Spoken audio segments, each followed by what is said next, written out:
We have breaking news that is absolutely shaking the political landscape of Nigeria today, Tuesday, January 20, 2026.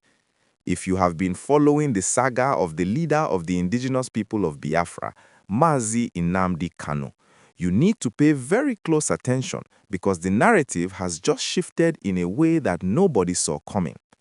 We are receiving confirmed reports from the far north that the spiritual head of the Igbo nation, His Majesty Eze Chukwuemeka Eri, the Eze Akajiovo Igbo, has just concluded a historic and highly secretive visit to Nnamdi Kanu inside the walls of the Sokoto State Correctional Center. This is not a rumor. This is a major development that could signal the end of the long road for Kanu's detention. For the first time since his shocking transfer to Sokoto late last year, a traditional ruler of this magnitude has been granted access to him, and the message coming out of that meeting is one of hope, triggering waves of jubilation across the southeast with the headline, "Kanu Home Soon."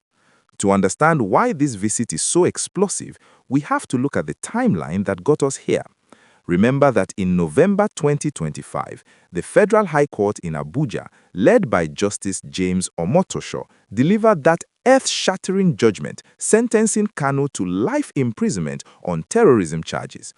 It was a dark day for his supporters, and the government wasted no time. Within 24 hours of that judgment, Kanu was whisked away from the familiar surroundings of the DSS headquarters in Abuja and flown to a maximum security facility in Sokoto State. The government claimed it was for security reasons, but legal experts and his team, led by Aloy Ejimakor, called it a calculated move to isolate him from his family and his lawyers. For months, it seemed like the door had slammed shut and Kanu was destined to rot in that cell in the caliphate. But today's visit by Eze Eri changes everything. The fact that the federal government allowed Eze Eri, the custodian of Igbo customs and tradition, to fly all the way to Sokoto and enter that prison facility suggests that a high-level political solution is finally on the table.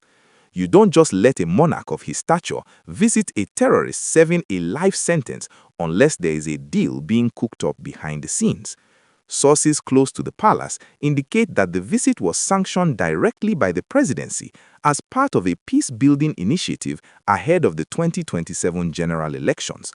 The word on the street is that President Bola Tinubu is under immense pressure to stabilize the southeast, and he knows that he cannot afford a hostile southeast if he wants a smooth path to a second term.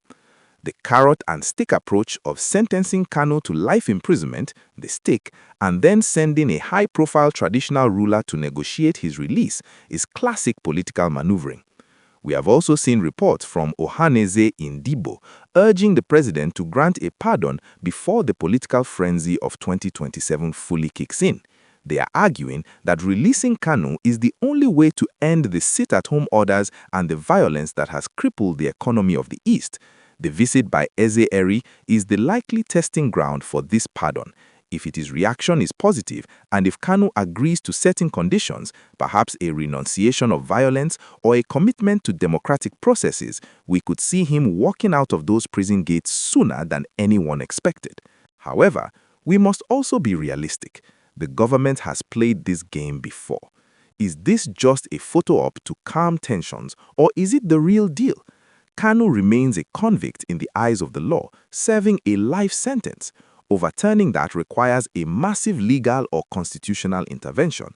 But in Nigeria, we know that when the traditional institutions, the political class, and the security apparatus align, miracles can happen. The transfer to Sokoto, which was meant to break his spirit, might have actually backfired on the government by making him a martyr in a distant land, forcing them to bring in heavyweights like Eze Eri to de-escalate the situation. As we watch this unfold, the question on everyone's lips is, what did Kanu tell Eze Eri?